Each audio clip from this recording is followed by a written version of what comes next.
It's okay not to be okay. Dalam cerita animasi, di mana terlihat ada seorang gadis yang kesepian tidak mempunyai teman. Gadis itu selalu dibayangi oleh monster sehingga teman-temannya ketakutan. Hingga suatu hari ia pergi memancing dan kailnya membawa seorang lelaki ke hadapannya. Kemudian lelaki itu mengikuti kemanapun gadis itu pergi. Suatu hari gadis itu menunjukkan dirinya yang sebenarnya, bahwa wujudnya seperti monster. Lelaki itu ketakutan dan pergi meninggalkannya. Seperti takdir yang dikatakan penyihir bahwa dirinya hidup selamanya sebagai monster. Cerita dimulai di sebuah pabrik. Pria bernama Kang Tai sedang menjemput kakaknya bernama Mun Sang yang telah melakukan kesalahan. Mun Sang Tai memiliki kesehatan mental yang tak normal. Sehingga bos perusahaan marah dan meminta Kang Tai membawa kakaknya ke rumah sakit jiwa. Ia sangat takut jika Kang Tai akan memarahinya. Dugaan Mun Sang salah. Ternyata Kang Tai tidak marah dan mengajaknya makan bersama. Di tempat lain, wanita itu bernama Kong Mun Yong. Dia adalah seorang penulis sastra anak-anak yang populer. Selain angkuh, dia juga terkenal dengan kesombongannya. Waduh. Ia memiliki paras cantik dan banyak penggemar di sekelilingnya. Saat ia sedang makan di resto, seorang anak datang untuk meminta tanda tangannya. Mun Yong mengatakan bahwa dirinya akan menjadi penyihir cantik. Karena ceritanya, bocah itu langsung menangis dan lari. Haduh, ayah baik. Seorang pria bernama Lee Sang-in datang untuk menjemputnya ke suatu acara. Walau Mun Yong keberatan, tapi dia mau juga pergi dengannya sambil ngembat pisau steak yang dipegangnya. Di rumah sakit jiwa, Kang Tai bekerja di bangsal psikiatris. Ia menangani pasien sakit jiwa yang sedang kambuh dan membuat semua orang panik. Wanita stres itu bernama Jisuk karena ditinggal suaminya selingkuh. Walah, piye toh? Dengan sabar, Kang Tai mencoba membujuk dan membuatnya tenang. Di mobil, manajer Lee Sang-in mendapat telepon dari rumah sakit jiwa. Mun Yong mendengar panggilan telepon itu dan memintanya agar menjawab panggilan dengan mode pengeras suara. Rumah sakit mengabarkan bahwa pasien bernama Ko Dae-wan yang merupakan ayah Mun Yong harus dioperasi. Namun Mun Yong menolak dan tidak ingin lagi memperdulikannya. Menurut Buja, pasien Dae-wan adalah penghuni lama di rumah sakit tersebut. Namun tak pernah ada keluarganya yang menjenguk. Duh, kasihan. Mun Sang sedang di rumah sendiri, ia menggambar sambil bergumam dengan acara televisi tayangan kartun. Kang Tai menelponnya guna memberitahukan bahwa Mun Yong akan mendongeng di bangsal anak. Tak buang waktu, si Mun Sang yang penggemarnya langsung mengambil tasnya dan bergegas pergi. Namun ia menjelaskan hanya anak-anak yang boleh datang ke sana. 잘 들어. 형이 지금 출발해도 보기보다 어리지만 애는 Sementara Mun Sang bukan anak-anak lagi. Ia menenangkan kakaknya dan berjanji akan memintakan tanda tangan Mun Yong untuknya. Kang Tai menghampiri Mun Yong yang sedang merokok di taman rumah sakit. 아니 달라는 게 아니고 끄세요. Dia menegurnya karena tempat itu tak boleh merokok. Tiba-tiba Mun Yong bertanya apakah Kang Tai percaya dengan takdir sambil membuang rokoknya di gelas kopi yang dibawanya. Mun Yong mulai mendongeng di bangsal anak. Dia mendongeng tentang penyihir. Sementara seorang pasien bernama Seng Seol kambuh dan berlari mencari anaknya bernama Go-eun. Kang Tai yang mendapati kabar segera mengambil suntikan dan mencarinya. Seng Seol berlari masuk ke ruangan tempat Mun Yong sedang mendongeng. Pihak rumah sakit memutuskan untuk menghentikan acara mendongeng dan seluruh penonton diminta bubar. Tak terima acaranya dihentikan begitu saja, Mun Yong ngoceh-ngoceh pada panitia.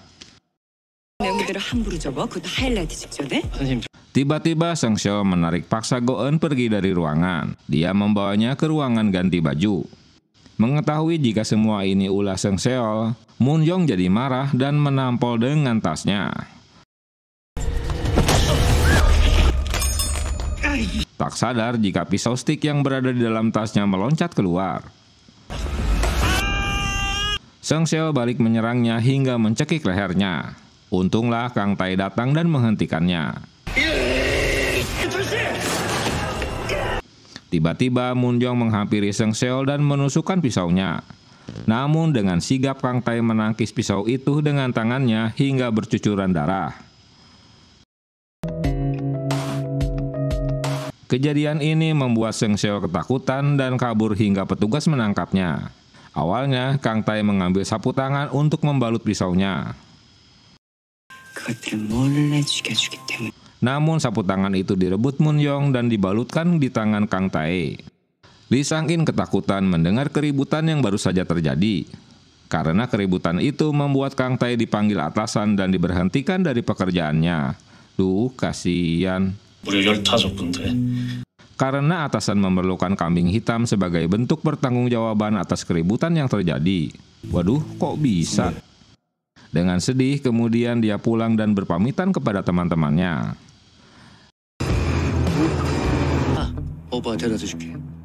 Di halte, seorang teman Kang Tae bernama Jae-soo menghampirinya.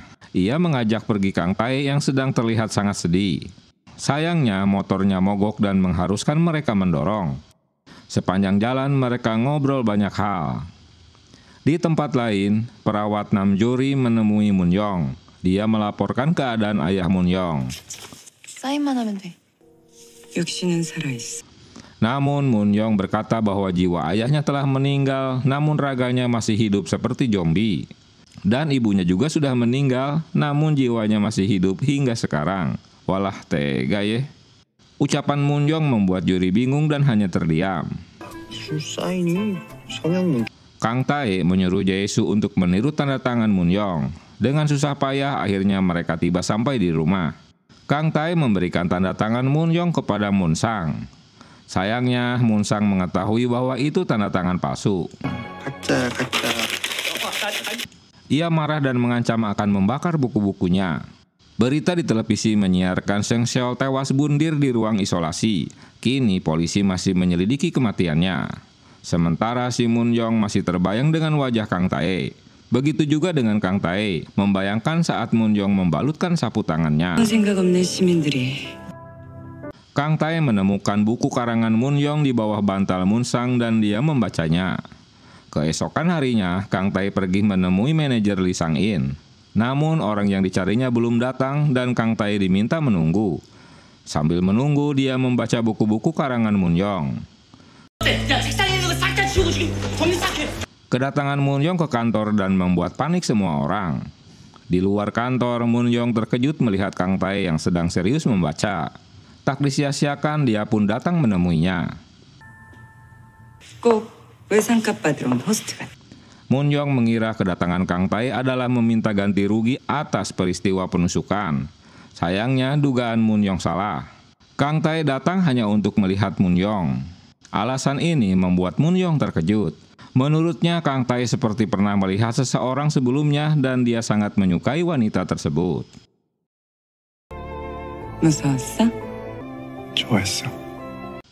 Saat Kang Tae akan pergi dari tempat tersebut, Lee Sang-in datang dengan membawakan sekotak minuman untuk Kang Tae. Namun Kang Tae seperti menolak dan terburu-buru ingin pergi. Kedatangan Yong Seung langsung menahannya dan menanyakan apakah ia sudah mendapatkan tanda tangan Moon Yong karena tadi dia memintanya. Ucapan ini tentulah membuat Kang Tae salah tingkah.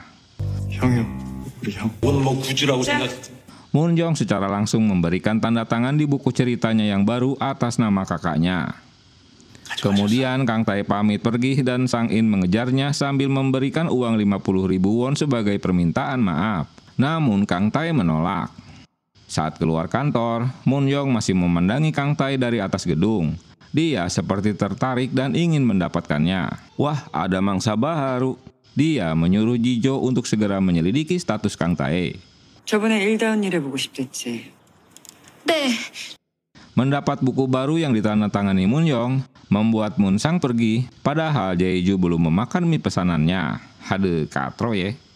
Rupanya Moon Young memberikan pesan di bukunya agar dia datang ke acara peluncuran buku barunya.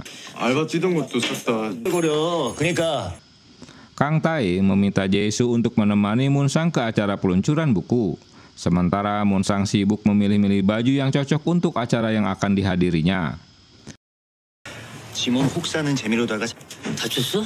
Di tempat kerja, Kang Tae bekerja sangat keras meski tangannya masih terluka dan mengeluarkan darah. Di dalam rapat, peran Moon Young sangat besar. Lee Sang-in harus bisa sejalan dengannya walau itu bertentangan dengan hati nuraninya. 바꾸면 계약 파기한다고. 이 엄연히 종이 다른데요? Meskipun ia bekerja dengan sangat baik, Kang Tae memutuskan untuk berhenti bekerja. Sepulang dari bekerja, Jory sudah menunggunya, kemudian mereka ngobrol di taman. 갈 병원은 정했어요? Yuri menanyakan perihal kepindahannya dan juga tempat kerja barunya. 원하면 지금처럼. Ia menawarkan Kang Tae bekerja di rumah sakit Oak di sebuah kota kecil di mana Kang Tae pernah tinggal. Dia teringat masa lalunya saat peristiwa ibu Kang Tae meninggal karena dibunuh. Saat itu Moon Sang memberikan keterangan ke polisi bahwa ada kupu-kupu yang berkata ingin membunuh ibunya. Keterangan kakaknya membuat Kang Tae marah karena tidak masuk akal. Sejak saat itu mereka berdua harus berjuang bersama tanpa bantuan orang tuanya. 우리 집에 빈 방이 하나 있어요. Selain menawarkan pekerjaan, Yori juga menawarkan Kang Tae untuk tinggal di rumahnya. 시골이라. Sayangnya Kang Tae menolak bantuan dari Yuri. Ia teringat kembali di saat Yuri menemui Jae-soo. 인연을 만들어봐야 뭐 하겠냐고. Dia mengatakan bahwa dirinya sangat kasihan pada Kang Tae. Hidupnya tidak bisa tenang karena kupu-kupu. Hal itulah yang menyebabkan Kang Tae sering pindah tempat tinggal setiap tahun.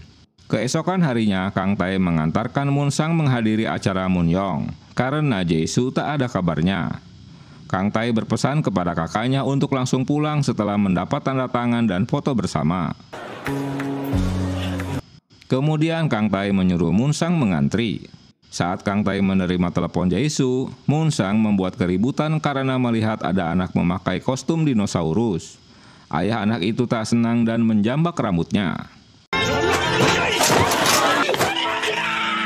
Tentu ulahnya mengganggu acara peluncuran buku tersebut. Mengetahui hal itu, Kang Tae langsung masuk ke ruangan dan menenangkannya. Moon Young melihat mereka dari kejauhan. Dengan didampingi bodyguardnya, dia menghampiri mereka. Ia meminta ayah anak itu untuk meminta maaf kepadanya. Karena menolak, ia menjambak rambut ayah anak itu. Moon Sang Tae dibawa ke sebuah ruangan agar bisa tenang. Sementara itu, Kang Tae dan Moon Young menunggu di luar. Karena Kang Tae tak mau menemui kakaknya, hingga Moon Young ngoceh-ngoceh. Ucapannya ini membuat Kang Tae tersinggung karena dianggap menghina kakaknya. Hingga dia jadi kesal padanya, padahal Moon Young mulai menggodanya.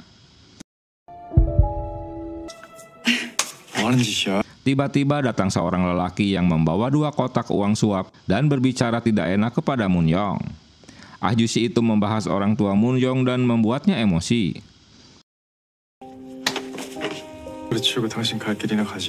Kang Tae berusaha menyuruhnya untuk pergi, tapi dia terus ngoceh.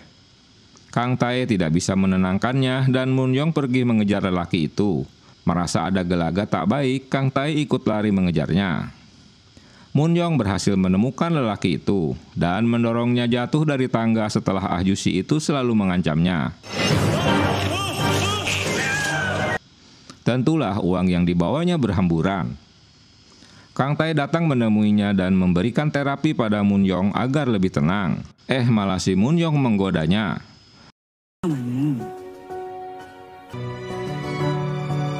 Kang Tae kembali menemui kakaknya. Kali ini Moon Young mengejarnya dan memintanya untuk menjadi pelindung dirinya agar emosinya tak meledak-ledak. Kang Tae menolak tawarannya dan mengatakan untuk tidak bertemu lagi dengannya. 다신 보지 말자. 그러니까 여기까지만 해. Ia juga mengatakan bahwa tidak ada obat yang bisa menyembuhkan Moon Young karena dirinya memang terlahir seperti itu. Di masa lalu, Kang Tae memberikan bunga untuk gadis yang disukainya. Tapi dia dikejutkan karena gadis itu membunuh kupu-kupu dengan kejam. Lee Sang-in marah-marah karena ulah Moon Young yang semau dewe meninggalkan fansnya. Setelah bertemu Munsang, mereka pun pulang ke rumah. Namun Munsang terlihat sedih karena belum mendapat tanda tangan Munyang. Kemudian Kang Tae memberinya kejutan dengan membelikan buku tentang dinosaurus. Munsang terlihat sangat senang dan langsung membacanya. Sesampainya di rumah, Jae-soo sudah menunggu di depan pintu. Jae-soo memberitahukan jika dia mabuk karena habis minum dengan seorang wanita. Kang Tae mengatakan akan berhenti membuat Jae-soo susah. 같이 살던데. 성진 씨. Di dalam rumah, Munsang sedang membereskan barang-barangnya. Kang Tae berkata bahwa dia ingin pindah ke kota Seongjin dan dia sangat antusias untuk pindah ke sana. Berita buruk tentang Munyong dengan cepat menyebar ke berbagai media. Namun Munyong justru tidak bisa dihubungi dan membuat timnya panik. Lee Sang-in berniat untuk menyuap korban kekerasan agar mereka mau damai. Kemudian seseorang datang dengan sangat panik mengabarkan bahwa sekumpulan orang melarang penjualan buku Munyong karena kontennya dinilai terlalu kejam. Hal itu semakin menambah kepanikan Lee Sang-in. Sementara itu, Munyong mengendarai mobilnya pergi ke sebuah kota dengan pemandangan yang sangat indah. Gadis di masa lalu itu ternyata memang Munyong yang selalu mendapat bunga dari Kang Tae. Rupanya dia pergi ke kota Seongjin karena sebelumnya Jijo telah mengirimkan daftar riwayat hidup Kang Tae. Di rumah sakit jiwa Ok, Kang Tae terlihat sudah memakai seragam perawat dan bekerja bersama Yuri. Munyong sampai di sana ketika hujan deras. Dengan sepatu merah dan payung hitam, ia masuk ke dalam rumah sakit untuk menemui Kang Tae. 경건한 장소에서도 Kang Tae memandang lampu rumah sakit yang tak stabil di tengah hujan deras. Buja memberitahukan bahwa semua orang menolak keberadaan rumah sakit itu karena tanahnya bekas tanah kuburan. Untunglah Kang Tae tak terganggu dengan cerita itu. 그들을 다시 Kang Tae terkejut dengan kemunculan Munyong. Sejujurnya dia lebih takut dengan kedatangannya. 억지로 갈라놔도 Alasan kedatangannya, Munyong merindukan Kang Tae. Tak sengaja pertemuan mereka diketahui oleh juri. Setelah hujan berhenti, Kang Tae mengajak Munyong keluar rumah sakit dan dia telah mengungkapkan tak ingin bertemu kembali dengannya. 잘 컸다. 너 나 알아? Namun si Munyong yang sudah kebelet ingin bertemu Kang Tae tak dapat menahannya lagi. Wele-wele gatal ye. 자꾸 탐이 나. Dia terus menatap Kang Tae yang telah tumbuh jadi pria yang menggemaskan. Buja memanggil Munyong karena direktur rumah sakit bernama Oh Ji-wang ingin menemuinya. 호텔 여기 갖다 놔봐, 되나? Direktur memberitahukan tentang sakit ayahnya yang mengalami gangguan mental dan kanker otaknya. Mungkin tak akan mengenali lagi putrinya. Tapi si Munyong EGP sajalah dengan sakit ayahnya. Kang Tae berada di kamar untuk mengurus ayah Munyong. Direktur Oh memberitahukan ada program terapi untuk para pasiennya. Dia meminta Munyong membantu mereka memberikan keahliannya membaca dan menulis untuk pasien. 가 골고루 다 있는데 1시간씩 일주일에 2타임. Dia dapat datang 2 minggu sekali ke rumah sakit. Direktur Oh tak tahu jika kedatangan Munyong ke rumah sakit hanya untuk menemui Kang Tae, bukan menemui ayahnya. Tawaran pekerjaannya ditolak. Munyong merobek brosur program rumah sakit tersebut. Saat Kang Tae sedang berada di ruang ganti, dia pikir yang datang temannya. Tapi rupanya Munyong yang langsung ingin meraba tubuhnya. Tentulah kehadirannya membuatnya salah tingkah. Dia mengusir Munyong dari ruangan, tapi malah juri yang pas berada di depan pintu melihatnya, di mana Kang Tae tak memakai baju. Ternyata juri telah saling mengenal dengan Munyong. Dia heran bagaimana bisa Munyong mengenal Kang Tae. Munyong menceritakan jika mereka telah mengenalnya sejak Kang Tae bocah. Dalam perjalanan pulang, Kang Tae terus dikuntit Munyong yang mengajak naik mobilnya. Karena ditolak ajakannya, sehingga Munyong membunyikan terus klaksonnya hingga pembicaraan di teleponnya tak terdengar.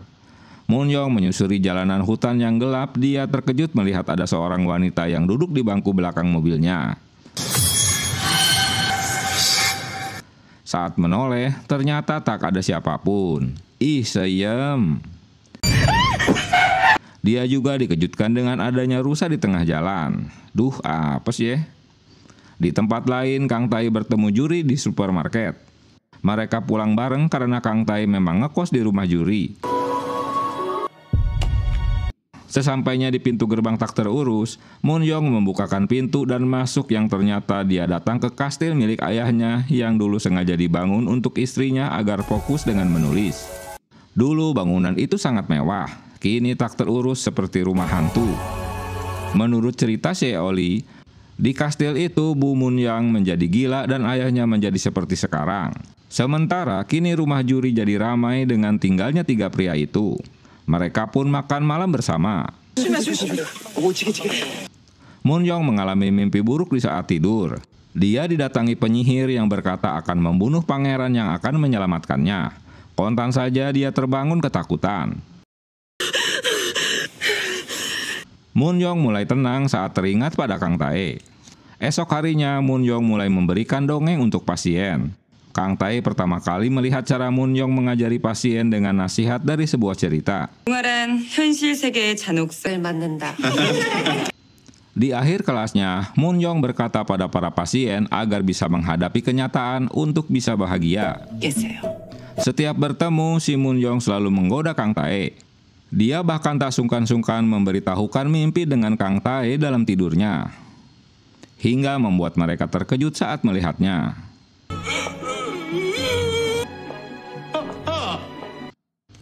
Ayahnya pun bahkan ketakutan saat melihat putrinya melintas di depannya. Moon Sang mendapat terapi dari Direktur Oh.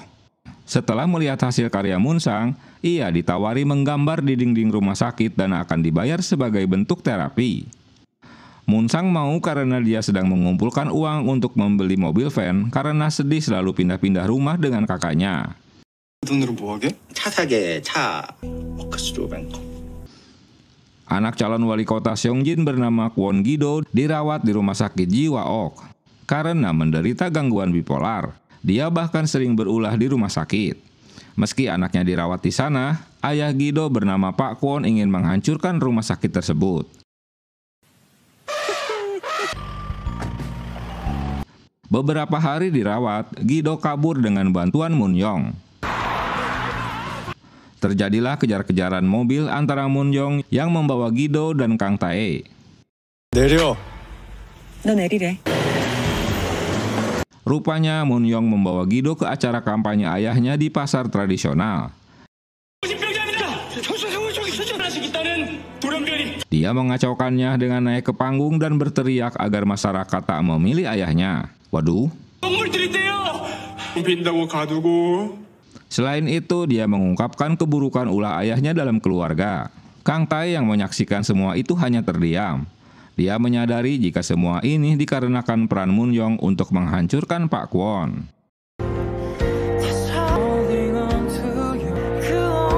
Kegaduhan yang disebabkan Gido tersebar di media, yang menyebabkan orang-orang menuntut Pak Kwon untuk mundur dari pencalonan wali kota.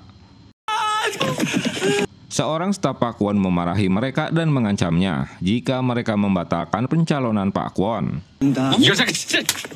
Moon Young seperti biasa tak takut dan malah mengancam balik. Saat orang itu akan menampar, Kang Tai tak tinggal diam. Pria itu pun pergi dengan rasa kesal. Aksi pahlawannya membuat Moon Young tersanjung. 강태 씨, 저 기도 씨가 찾아요. Juri menemui mereka dengan perasaan cemburu.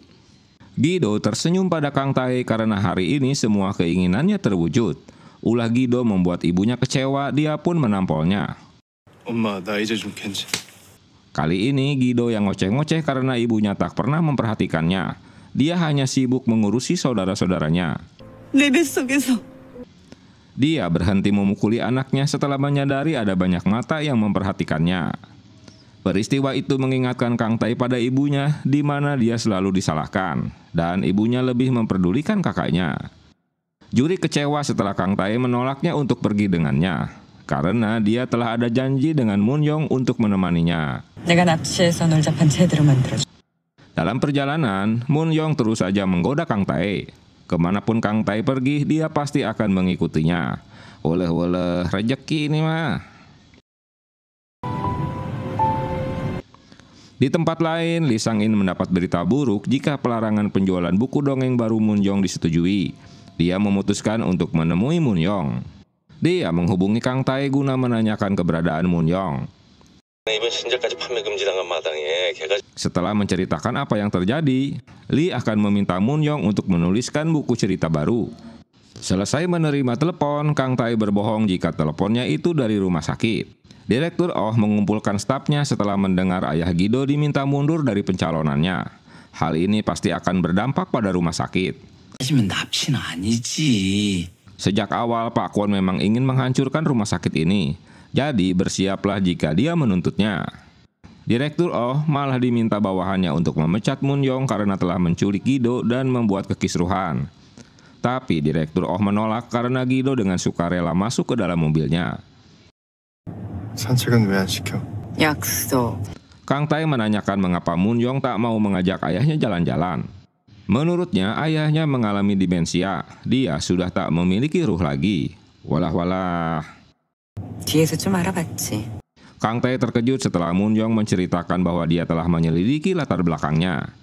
Dia tiba-tiba meminta Moon Young menghentikan mobilnya. Dia keluar dari mobil dengan marah.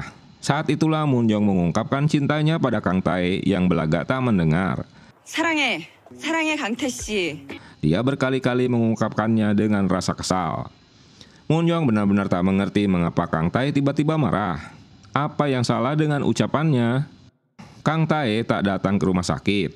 Dia menjemput kakaknya yang sedang kesal karena di kelas yang membosankan. Moon Sang berkata bahwa dia akan menggambar dinding rumah sakit itu. Kang Tae tersenyum dan mengajak kakaknya untuk membeli peralatan yang dibutuhkannya. Setibanya di rumah, Moon Young menemukan Lee Sang-in telah menunggunya hingga tertidur. Melihat rumahnya yang kusam, Lee mengajak Moon Young kembali ke Seoul. Dengan kondisi rumah seperti ini, bagaimana dia bisa mendapatkan ide dan menulis buku dongeng barunya? Lee Sang-in melihat Juri yang sedang makan pizza di kedai milik Jae-soo. Dia terpesona melihat Juri. 네, 됐어요. Juri yang lagi bete tak ingin ditemani siapapun. Dia menolak ajakan Jae-soo dan Lee Sang-in yang akan menemaninya makan. Di tempat lain, Moon Sang malah tertarik dengan mainan dinosaurus. Bukannya peralatan melukis. 사랑한다니까? Sementara Kang Tae terus teringat dengan pengakuan cintanya Moon Young. 이번엔 내 친걸로 합시다. 손님이 Direktur Oh sedang bermain damdas dengan pasien rumah sakit jiwa. Ayah baik. Hari itu Pak Kwon dan pengawalnya mendatangi rumah sakit. Buja berusaha menahannya tapi tak berhasil. Dia memberitahukan Direktur Oh tentang kedatangan Pak Kwon. 유세장에 끌건 그 미친년 내 앞에 무릎 꿇어. Ternyata kedatangannya untuk mencari Moon Young dan Kang Tae, orang yang dianggapnya telah merusak reputasinya. 완전 됐어요. Cha Yong memberitahukan Kang Tae kalau dia dalam masalah besar. Pak Kwon menanyakan pada Kang Tae di mana Moon Young. Dia menjelaskan bahwa Gido sendiri yang datang ke acara kampanyenya. Namun Pak Kwon menuduh bahwa kabur anaknya memang sengaja dilakukan pihak rumah sakit. Karena dalam kampanyenya dia berjanji akan menutup rumah sakit jiwa tersebut. Rencana Direktur Oh untuk memulangkan Gido ditolak Pak Kwon. Karena dia tetap akan mengurung anaknya. Kang Tae jadi emosi setelah Pak Kwon menghina anaknya sendiri dan menganggapnya anak tak berguna. Merasa dibantah, Pak Kwon menampar Kang Tae sambil ngoceh-ngoceh merendahkannya. Tiba di rumah sakit, Moon Sang memfoto semua pemandangan yang akan dilukisnya. Buja tak terima dengan ulah Pak Kwon yang telah berbuat seenaknya di rumah sakit. Dia akan menuntut dan memerasnya dengan rekaman video saat menampol Kang Tae. Moon Sang sedang mengamati tembok yang akan dilukisnya. Kedatangan Moon Young melihat Moon Sang sedang memandangi tembok jadi terheran. Apa yang sedang dilakukannya? Mendengar suara idolanya membuat Moon Sang senang karena Moon Young tersenyum padanya. Juri memanggil Moon Sang yang berada di lobi, tapi senyumnya hilang setelah mengetahui Moon Sang sedang selfie dengan Moon Young. Kang Tae tak suka jika kakaknya berduaan dengan Moon Young. Dia jadi memarahinya. Moon Young melihat pipi Kang Tae memerah karena tamparan tadi. Dia memaksanya agar Kang Tae memberitahukan siapa orang yang telah melakukannya. Tapi perhatian ini malah membuat Kang Tae jadi marah pada Moon Young. Dia hanya terdiam dan sedih mendengar ocehannya. 아무것도 모르면서 나에 대해 다 안다고. Kedatangan Moon Young untuk mengajak ayahnya jalan-jalan. Entah apa yang membuat dirinya berubah pikiran. 혹시 모르니까 처음 몇 번은 내가 동행할게. Yuri membawa Pak Daehan ke taman di mana Moon Young sudah menunggunya. Sementara Cha Yong dan Buja memperhatikannya dari kejauhan. Tiba-tiba Pak Daehan mencekik anaknya dan meneriaki jika putrinya monster. Waduh, kenapa ini? Tentulah membuat para perawat berhamburan untuk menolongnya. Moon Young tergeletak di tanah, dia meninggalkan rumah sakit dengan berjalan kaki. Saat membereskan barang-barang milik kakaknya, Kang Tae menemukan buku dongeng terbaru yang dilarang beredar. Dia pun membacanya. Rupanya cerita dongeng itu membuatnya menangis karena teringat dengan kisah ibunya yang lebih mencintai Moon sang kakaknya. Di tempat lain, Kang Tae terkejut mendengar kabar dari Jae-soo jika Pak Daehan mencekik anaknya. Ayahnya pasti membenci anaknya. 본 사람이 한둘이 아니더만. 아니. Dia bergegas mencari Moon Young yang masih berjalan di bawah hujan sambil menenteng sepatunya. Setelah menemukannya, Kang Tae melepaskan jaketnya dan Moon Young pun jatuh ke pelukannya deh.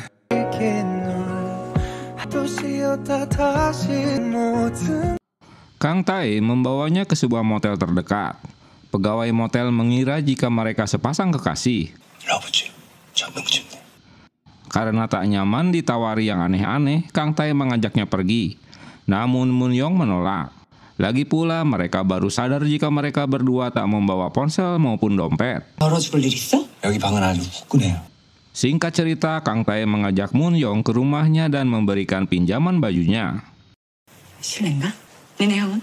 Bu Yuri menyiapkan makan malamnya, tapi Kang Tae menolak dengan halus. Dia ingin makan di rumahnya saja. Padahal makanan itu akan dibagi dengan Moon Young. Untunglah Moon Young cocok dengan rasa makanannya. 이각시 내가 데려가 살고 싶다. 잘하네. Malam itu Chan Yong seperti mendengar seorang wanita yang bernyanyi di saat lampu rumah sakit mati. Namun tak ada siapa-siapa. Ih, takut. Yuri datang dan memberitahukan memang di rumah sakit ini sering ada wanita yang bernyanyi. Cerita ini membuatnya semakin takut. Selesai makan, Kang Tae menyuruh Moon Young pulang, tapi dia menolak. Malam ini dia ingin menginap di rumahnya. 너 소리 지른다? Tingkah Kang Tae terhadap Jae-soo malam itu sangat aneh. Dia tak boleh masuk ke rumahnya. Tentulah takut ketahuan karena ada si Moon Young. Saat akan kembali masuk ke rumah, kini Moon Young malah yang mengunci pintunya. Dia meminta Kang Tae berjanji agar malam ini diperbolehkannya menginap. 그래서 지금 후회 중이야. Karena terpaksa, Kang Tae pun mengizinkannya. Esok paginya Yuri baru pulang bekerja. Dia terheran melihat Moon Young berada di rumahnya di pagi hari. Mengetahui jika ini rumah Yuri, 여기 내 집이야. 이 집에 들인 거다? Moon Young baru paham jika yang mengajak tinggal di rumah dan di kota ini adalah Yuri. Dia menuduh Yuri menyukai Kang Tae. Moon Young mengingatkan agar Yuri tak mengganggu Kang Tae karena dia miliknya. Hade, kok rebutan? Setelah adu mulut, mereka melanjutkannya dengan berkelahi dan saling menjambak rambut sambil teriak-teriak. Hingga mengundang semua penghuni rumah menemuinya. Ajakan Moon Young untuk tinggal bersama di rumahnya ditolak Kang Tae. Dia yang menentukan di mana harus tinggal. Setelah memberinya uang untuk ongkos pulang, Kang Tae meninggalkannya. 꽤 생겼는데. Lee Sang-in memiliki masalah baru, di mana kritikus buku yang terjatuh dari tangga telah memiliki rekaman percakapan Moon Young sebelum jatuh. 나도 될 수 있거든. Kini kritikus itu meminta ganti rugi yang sangat besar. Jika tidak, dia akan memenjarakan Moon Young. Lee benar-benar stres, apalagi tagihan penerbit dan distributor buku juga belum dibayarnya, hingga dia jatuh pingsan. Lee menemui Moon Young, dia memberitahukan jika perusahaannya sudah bangkrut. 우리 망했다. 완전 개털된 거 있지. Tapi si Moon Young malah mengusirnya.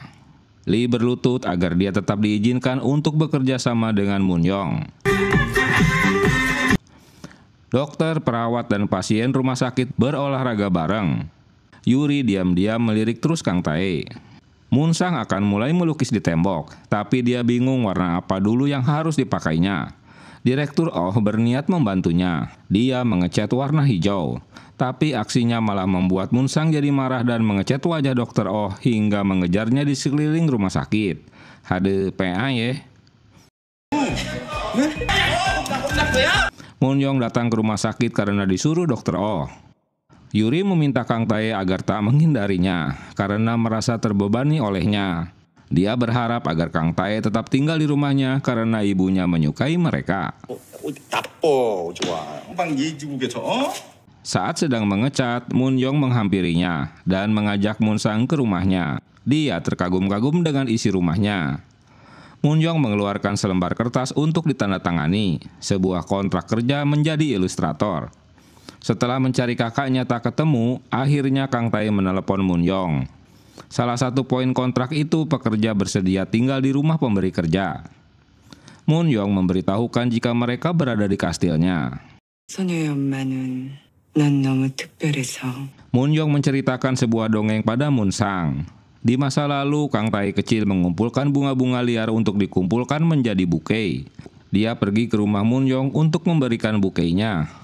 Tapi ibu Moon-yong menghadangnya dan mengucapkan sesuatu, hingga membuat senyum Moon-yong hilang.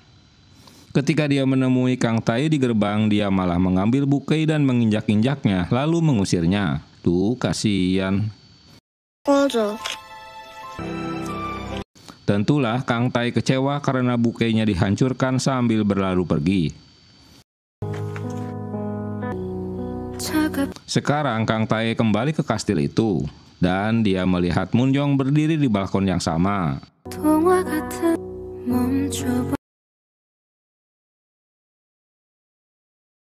Kang Tae melangkah masuk ke rumah Moon-yong di mana kakaknya sedang tidur di sofa sambil memeluk botol soju yang sudah kosong.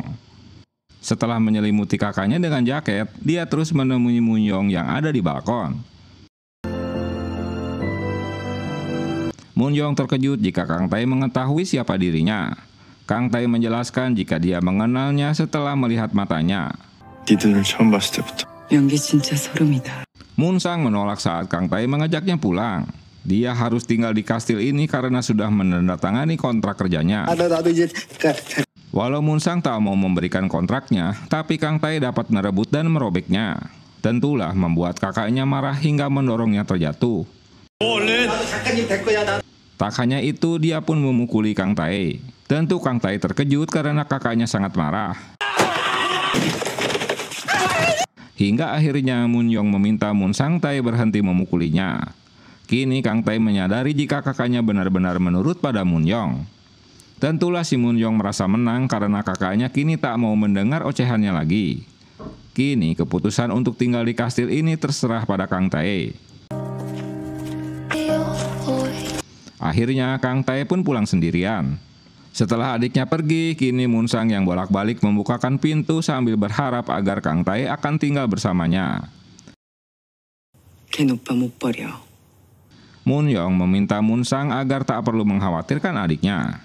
Kang Tae melihat robekan kontrak kerjanya. Dalam persyaratan itu, Munsang memang harus tinggal di rumahnya. Dan Moon-yong berjanji akan membelikan Munsang mobil van. Setelah mengetahui isi kontrak itu, malah membuat Kang Tae jadi menangis.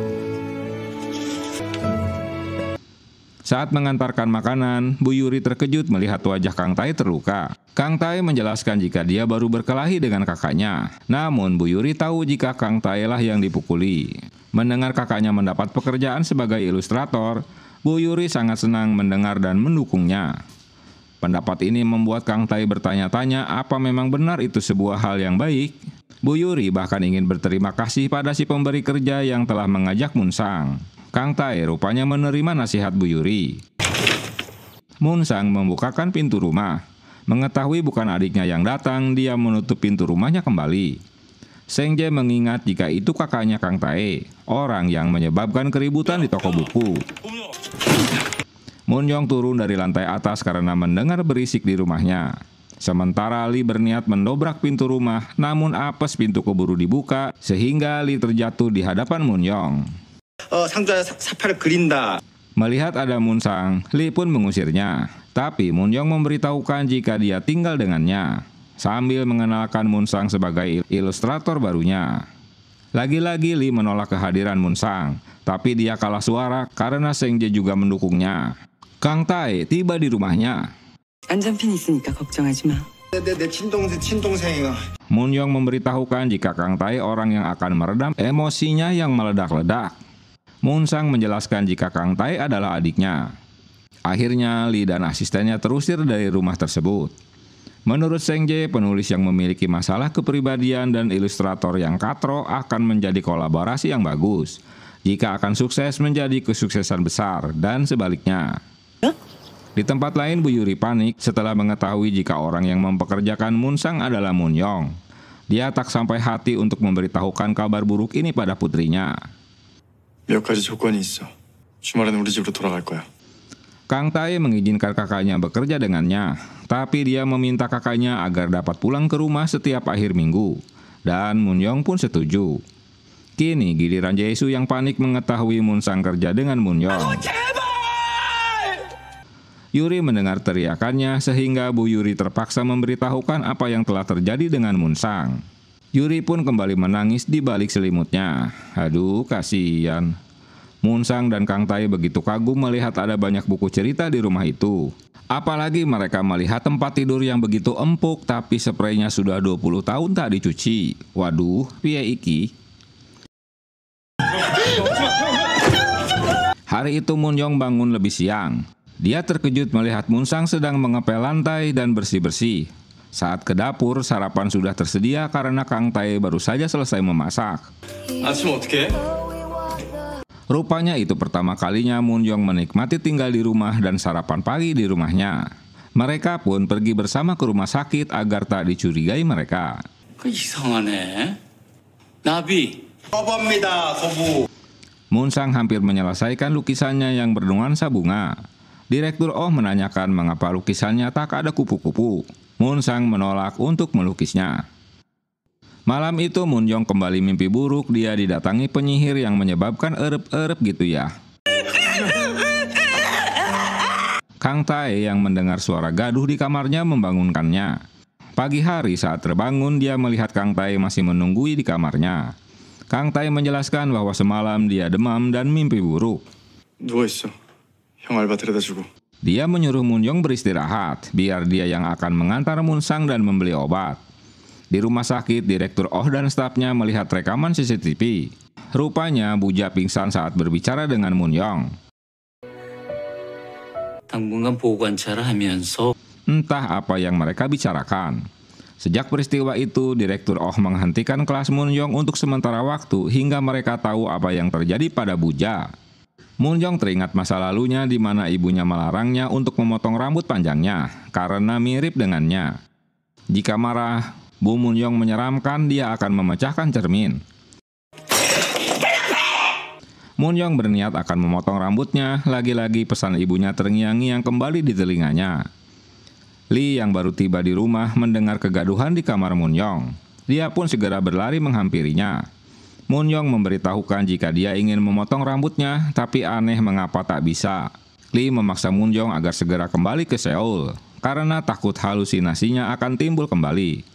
Lagi pula dia tak boleh berhubungan dengan Kang Tae.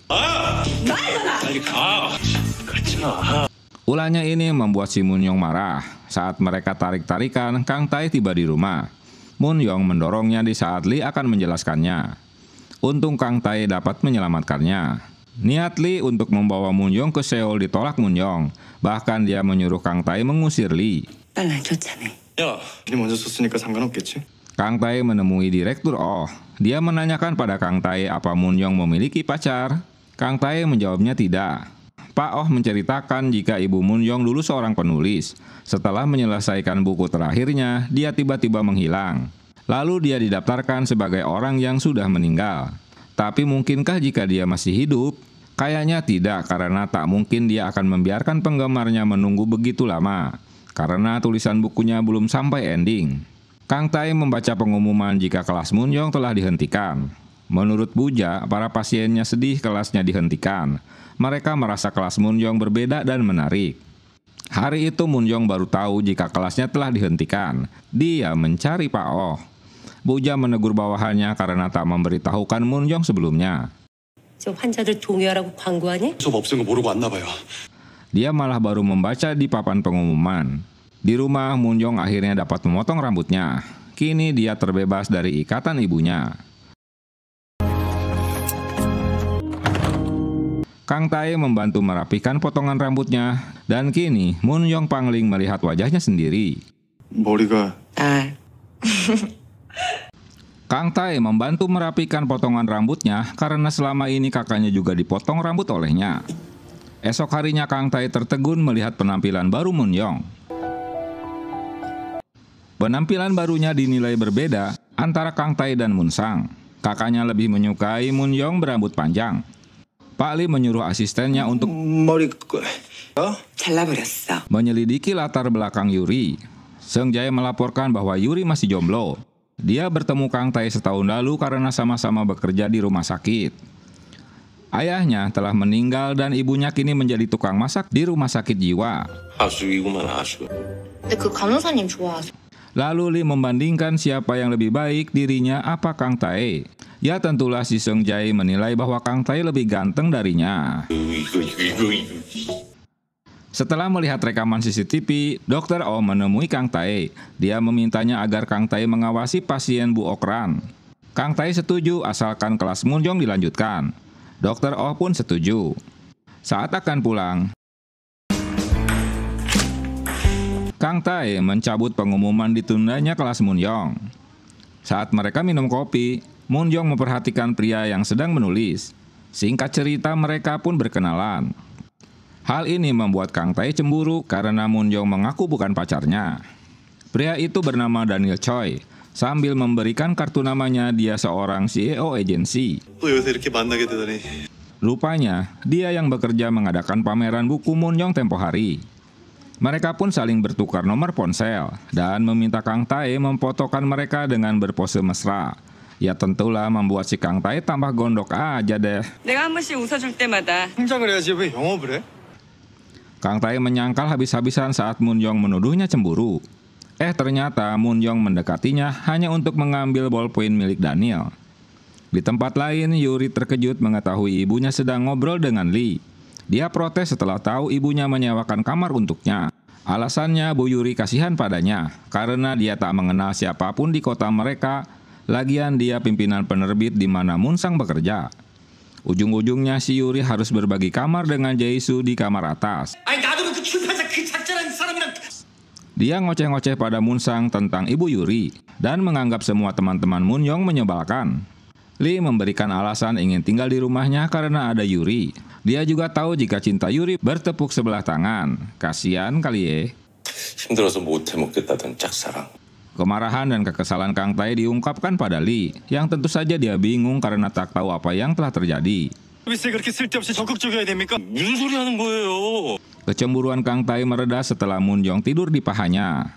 Moon-young memberitahukan Kang Tae bahwa Dr. Oh telah memintanya lagi untuk melanjutkan kelasnya buat pasien. Kang Tae membaringkannya di sofa, menyelimuti dan memberikan bonekanya. Direktur Lee terkejut karena kumisnya tiba-tiba hilang. Rupanya itu ulah Jae-soo karena Lee tidurnya mendengkur. Mereka kini sudah tinggal sekamar. Gara-gara permen karet yang menempel di kumisnya hingga terpaksa Jae-soo mencukurnya. Hade, ayah baik. Yuri terbangun dan terkejut melihat Seung Jae sedang mengepel. Seung Jae ingin membantu membersihkan kamarnya selama dia tinggal di rumahnya. 앞으로 청소는 제가 다 할게요. Moon-young mulai mengajar lagi di kelasnya. Dia menjelaskan cerita Beauty and the Beast. 이게 현대에 와서 이 스스로 할 수 있는 가장 위대한 일. Di bagian lain, Buja menghampiri Moon-sang yang sedang asik melukis. Dia memuji lukisannya. 그림을 잘 그렸어요. Hari itu, mereka kedatangan mantan suami Ahrem. Di layar CCTV, Ahrem sedang dikejar mantan suaminya. Dia berlari ke taman di mana Moon-young sedang duduk. Saat mantan suaminya akan memukul, Moon-young melemparkan kaleng padanya. Sehingga dia yang kena sasaran kemarahan pria tersebut. Kedatangan Kang Tae membela Moon-young. Keributan berhenti di saat Buja dan Chae-young menemui mereka. 이게 뭐 하는 짓이야? 그만. Karena peristiwa tersebut, Dr. Oh men-skor Kang Tae dan dia tak mendapatkan gaji selama diskor. Duh, kasihan. Saat Kang Tae berjalan pulang, dia masih mendapati Moon-young yang masih duduk di taman. Moon Young menyambut uluran tangan Kang Tae. Dalam perjalanan, Moon Young jadi kesal karena Kang Tae selalu menolak ajakannya untuk berlibur. Menurutnya mereka harus mengajak Moon Sang agar tak bobo bareng gitu. Wah, padahal rezeki ya. Tiba-tiba Moon Young menginjakkan pedal gas mobilnya hingga melaju kencang dan hampir menabrak tumpukan batu. Kang Tae berteriak mengingatkannya, hingga Moon Young menghentikan mobilnya. Untunglah si Kang Tae tak sampai ngompol bro. Moon Young menyuruh Kang Tae keluar dari mobil dan melemparkan tasnya. Duh, kejam. Kang Tae melanjutkan untuk mendatangi resto Jaisu. Dia terheran melihat Kang Tae begitu lahap memakan pisahnya. 나랑 같이 검사 받자. 응? Padahal dia baru saja diskor dari rumah sakit. Keluarga Ahrem kembali datang ke rumah sakit. Mereka meminta Ahrem agar dikeluarkan dari rumah sakit tersebut dan akan membawanya berobat di Amerika. Namun Ahrem menolak, tapi karena Dr. Oh mengizinkan, akhirnya Ahrem ikut dengan keluarganya. Di tempat lain, Jaisu ngoceh-ngoceh pada Kang Tae karena dia tinggal sekamar dengan Lee. Saat bertemu Moon Young, Kang Tae berusaha mendekatinya, hingga wajah mereka sama-sama dekat. Sayangnya mereka terganggu dengan suara rusa.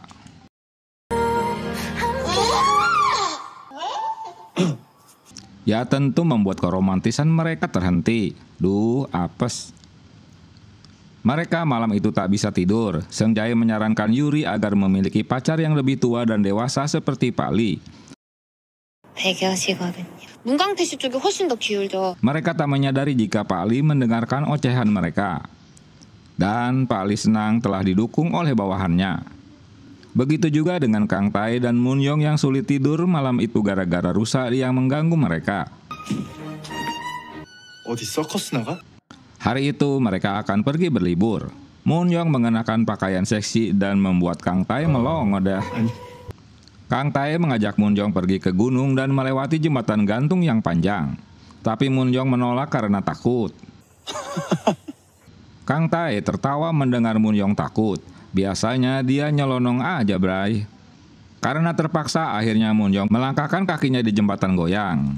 Di tempat lain, rupanya mereka sama-sama masih mencintai. Ahrem dan mantan suaminya menginap di motel dan bertemu dengan mereka. 그니까 숙박비만 좀 꺼주세요. Mantan suami Ahrem meminjam uang pada Kang Tae karena kehabisan untuk membayar taksi. Kang Tae menyuruh mereka untuk segera kembali ke rumah sakit. Tapi Moon Young mendukung niat mereka untuk menginap karena besok Ahrem akan pergi ke Amerika. 꼭 돌아가야 된다고 했지 내가. Biarkan mereka berduaan dulu deh. Kang Tae juga menolak untuk menginap di motel itu. Namun si Moon Young dapat membujuknya. Di masa lalu Yuri satu sekolah dengan Moon Young. Yuri selalu dibully teman-temannya, hingga dia berteman dengan Moon Young. Teman-temannya tak berani lagi membulinya. Akibatnya mereka jadi ketakutan untuk bermain dengan Yuri.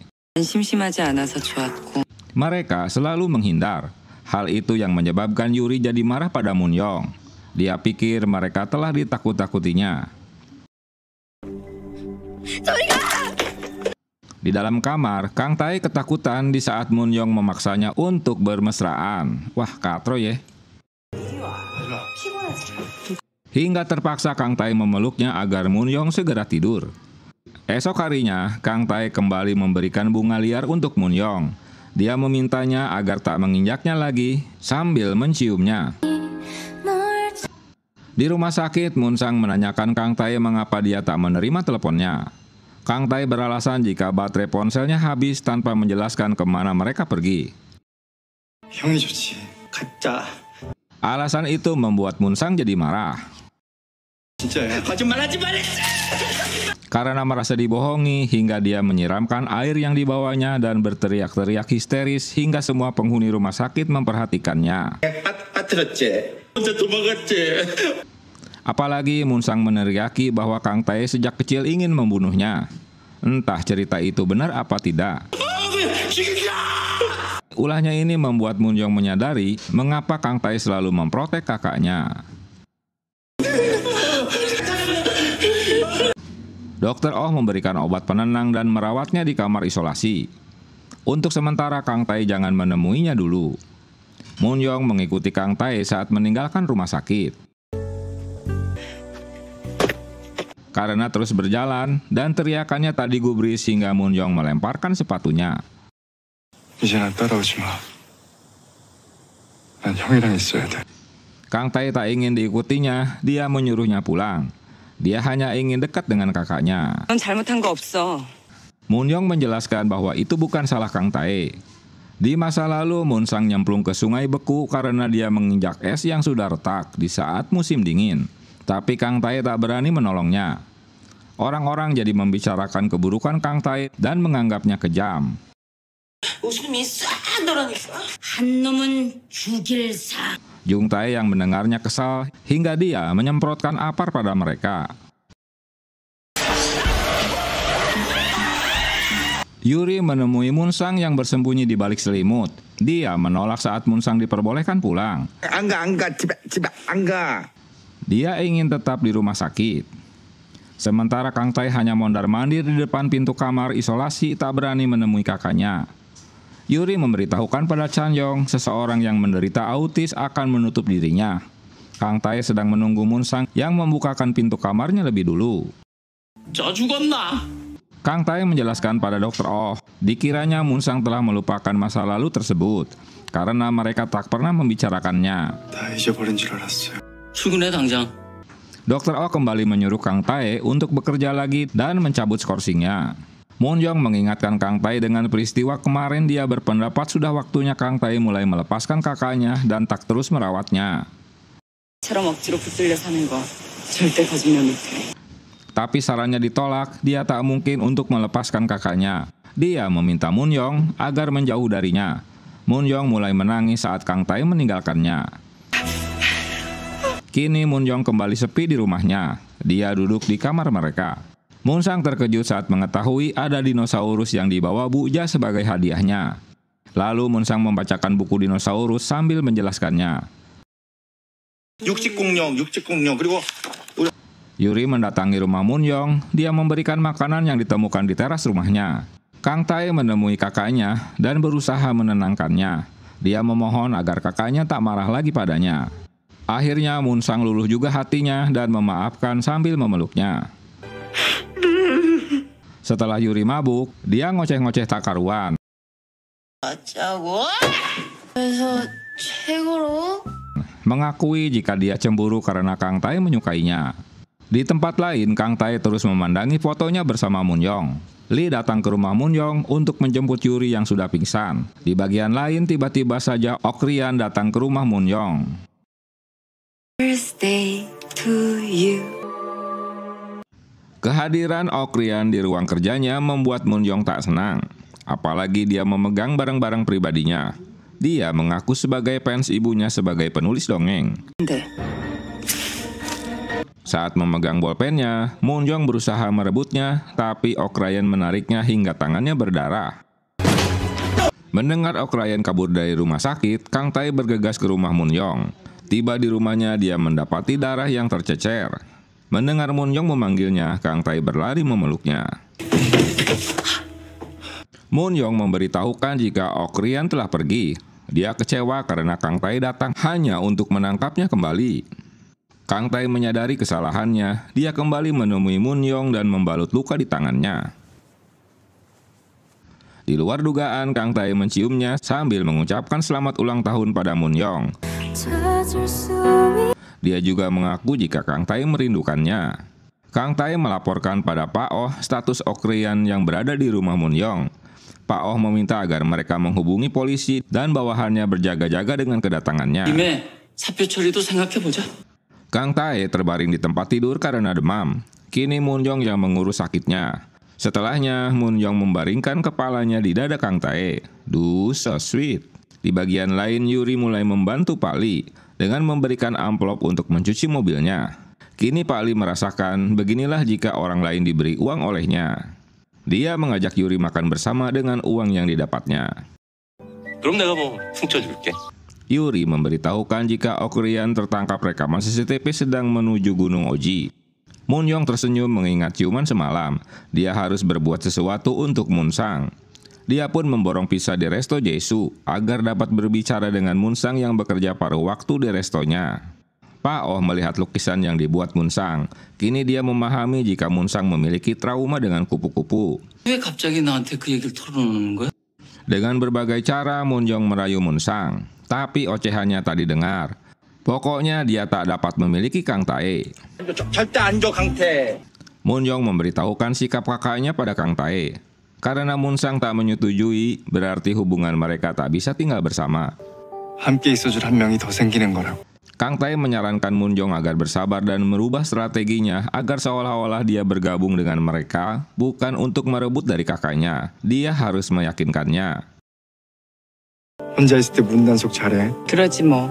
Munjong terkejut jika Kang Tae mengirim Seung Jae untuk menemani di rumahnya yang tinggal sendirian. Dia meminta izin Pak Lee agar Seung Jae menerimanya. Kang Tae meminta izin Pak Lee agar Seung Jae menemaninya.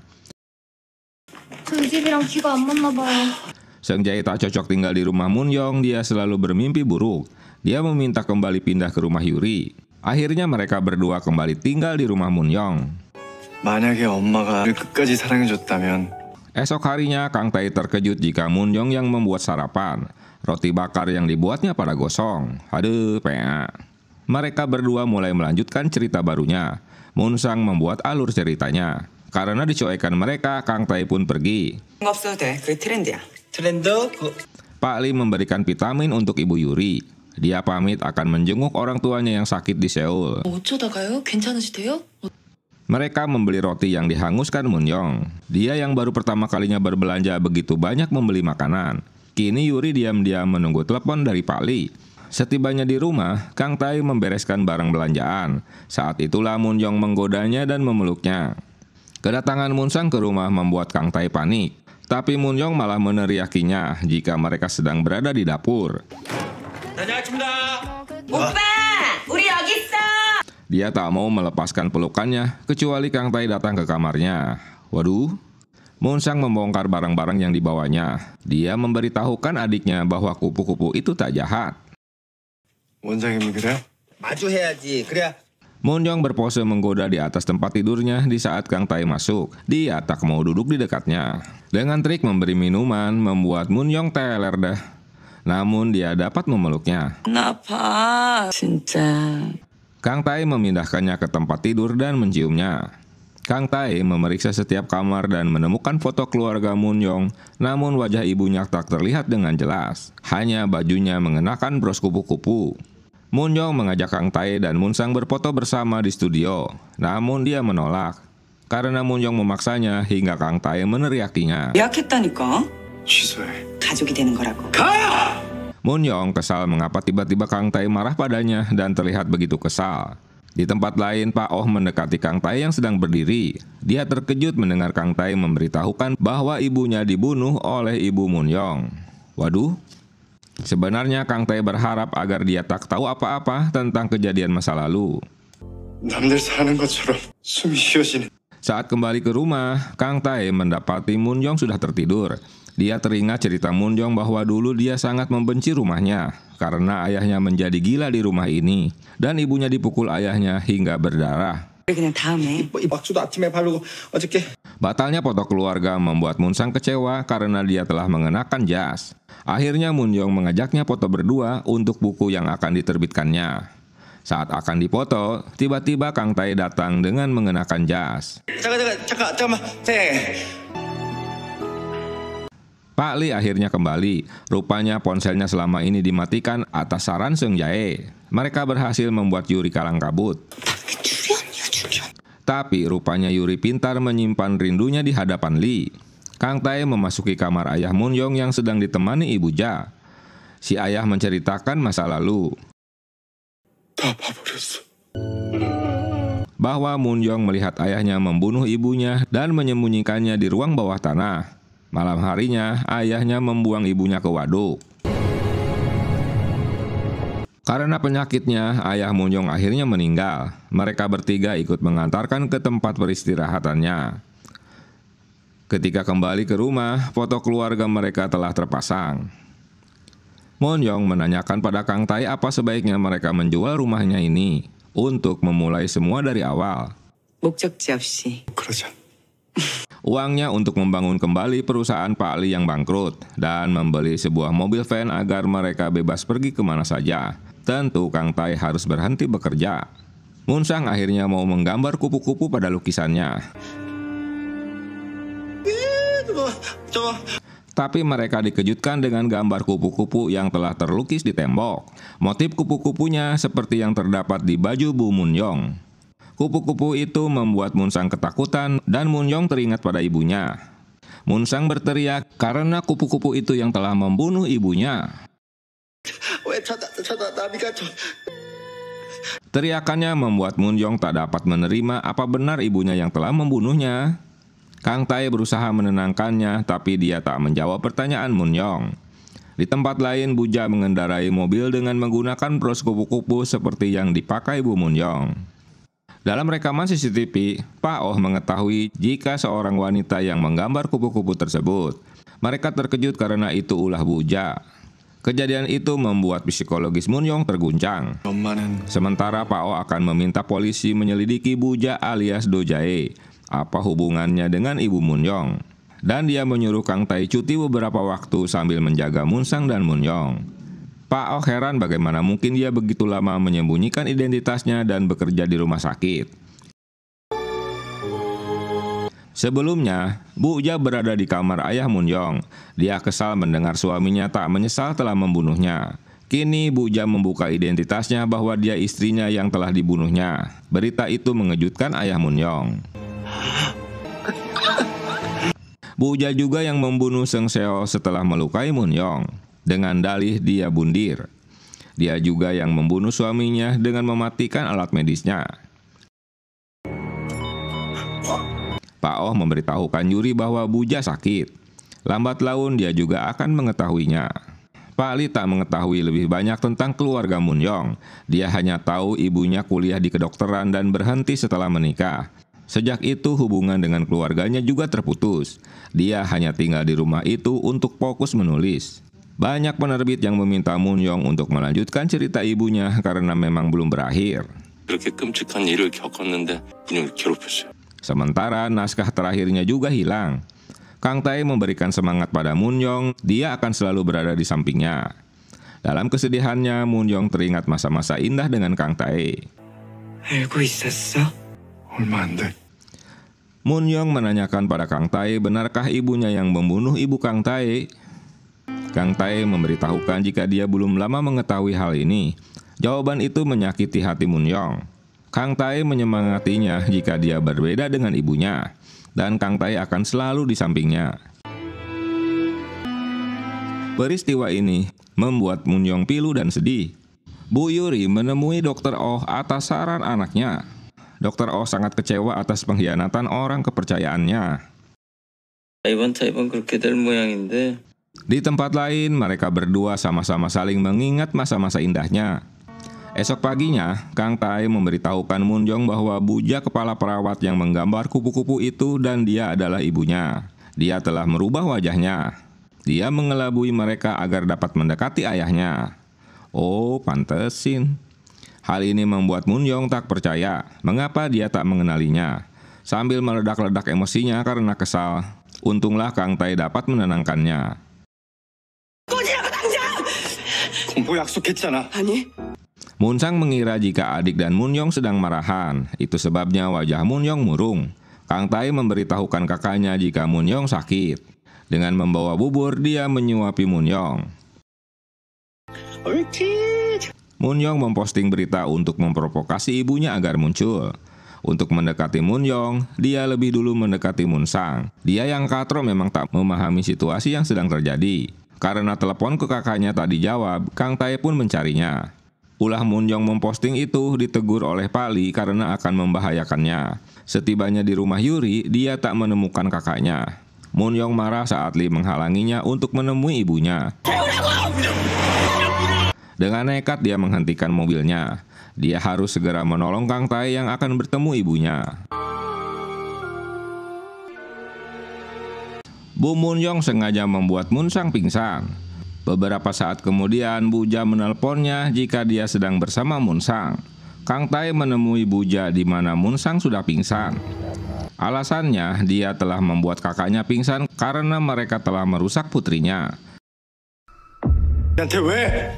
너 때문에 변질이 됐어. Dia kini jadi anak yang membangkang sejak berteman dengannya. 젊어 보이게 여러 번 손을 대서 그랬지. Buja terus memancing emosi Kang Tae untuk membunuhnya agar akhir cerita bukunya bagus. 나를 죽이면 넌 복수를 하게 되는 거고. Hingga akhirnya dia terprovokasi dan mencekiknya. 절대 약해지지 마. Namun karena Kang Tae ragu, akhirnya Buja menikamnya. Kedatangan Moon-young langsung emosi dan berusaha menikam ibunya. Lagi-lagi Kang Tae menghalanginya, sehingga tangan dia lagi yang tertusuk. Kang Tae mengingatkan agar Moon-young tak membunuhnya seperti janjinya jika kupu-kupu itu muncul kembali. Karena lukanya, Kang Tae pun pingsan. Kesempatan itulah ibunya akan membunuh Moon-young, tapi untung Moon-sang yang telah sadar memukul Buja. Dr. Oh membawa polisi untuk menangkapnya. Dengan alasan tak dapat melupakan perbuatan ibunya pada Kang Tae, terpaksa Moon-young menyuruh mereka pergi dari rumahnya. 내일 오빠랑 여기서 나가줘. 어른이 된다며. Kang Tae menjelaskan kejadian ini akan membuat mereka jadi dewasa. Namun Moon-young tak ingin mendengar alasan apapun, dia menyuruh mereka pergi dari rumahnya besok. Setelah menyiapkan sarapan, Kang Tae pergi ke rumah sakit. Kang Tae memberitahukan Dr. Oh untuk berhenti dari rumah sakit. Hal yang kebetulan Dr. Oh juga akan segera mengundurkan diri karena peristiwa yang memalukan dirinya. 원장으로서 응당 책임도 져야 되고.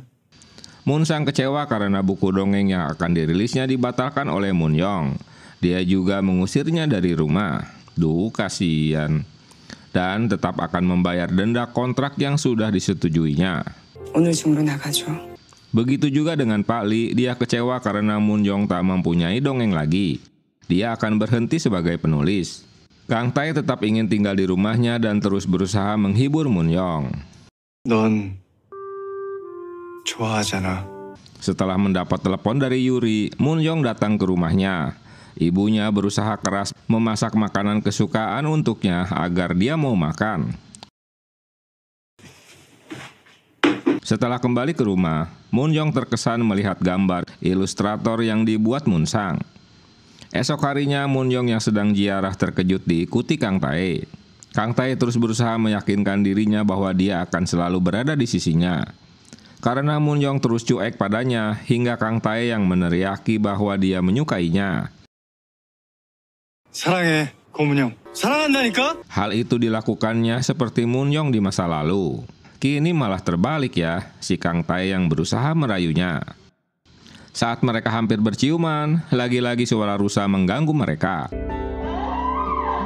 닥쳐 이 고라니 새끼야! Hingga membuat Kang Tae berteriak kesal. Teriakannya ini membuat Moon-young tertawa, dan mencairlah kembali hubungan mereka. Dan mereka pun berciuman dah. Sementara itu, di apartemen, Moon-sang memberitahukan Jae-soo bahwa dia ingin berhenti bekerja di resto pisahnya. Berita ini sempat membuat Jae-soo kesal. Keesokan paginya, pakaian mereka berserakan di lantai. Mereka saling berpelukan. Kemudian Moon-young yang ceria menemukan Kang Tae di dapur dan memeluknya dari belakang.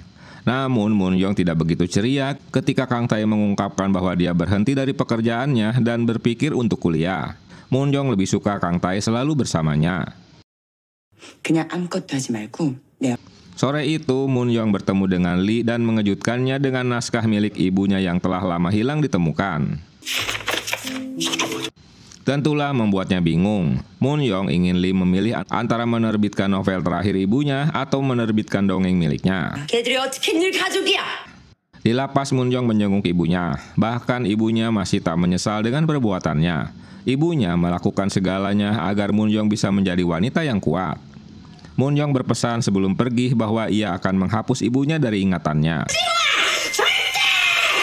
Ucapan ini membuat ibunya berteriak. Moon-young melanjutkan ke rumah sakit untuk melihat Moon-sang mengerjakan lukisannya. 나비만 그리면 돼. Moon-sang menghapus kupu-kupu yang dilukis Buja dan dia akan membuatnya sendiri. 부인이야. 그래, 부인이지. Kang Tae diusir saat dekat-dekat dengan mereka yang sedang fokus mengerjakan buku dongengnya. Munsang mengambil salah satu salinannya. Dia sangat gembira melihat namanya tercetak di sampul di samping nama Munyong. Untuk merayakan peluncuran buku tersebut, Rumah Sakit Ok mengadakan acara dongeng yang juga dihadiri oleh pasien Ahrem, Anja, dan Gido. 세 사람이 함께. Akhirnya Munsang menyelesaikan muralnya, lengkap dengan kupu-kupu. Direktur Oh dan Ibu Yuri mengaguminya. Dia berhasil mengatasi ketakutan pada kupu-kupu. Dongeng di kelas pun dimulai. Dengan malu-malu, Lee menggerakkan tangannya ke arah Yuri hingga menyentuh kelingkingnya. Tapi reaksi mereka tetap datar. Dokter Oh memberi mereka hadiah, sebuah mobil karavan. Namun Kang Tai menyadari bahwa tidak ada seorang pun yang ingin pergi jalan-jalan. Munsang tidak mengerti perbedaan antara melarikan diri dan bepergian. Dan Munyong tidak ingin tinggal di dalam mobil yang sempit selama itu. Kang Tai sangat terpukul karena dia terlalu bersemangat. Jae-so dan Sang In hampir tak dapat menahan tawa saat Kang Tai terus mengoceh karena kecewa. 어떻게 참았니? 지들끼리 동화 만든다고. Saat Kang Tai pulang, ia sudah benar-benar mabuk. Kang Tai terkejut melihat Munyong dan Sang Tai menunggunya sambil membawa koper di tangannya. Ternyata mereka hanya berpura-pura tidak ingin pergi untuk memberinya kejutan. Esok harinya mereka bepergian. Kang Tai dalam keadaan mabuk parah. 내 팔자야. Munyong ngoceh-ngoceh karena Kang Tai merusak awal perjalanan mereka. Mobil karavan itu berhasil mencapai banyak tempat berbeda dalam beberapa hari dan mereka pun berkemah.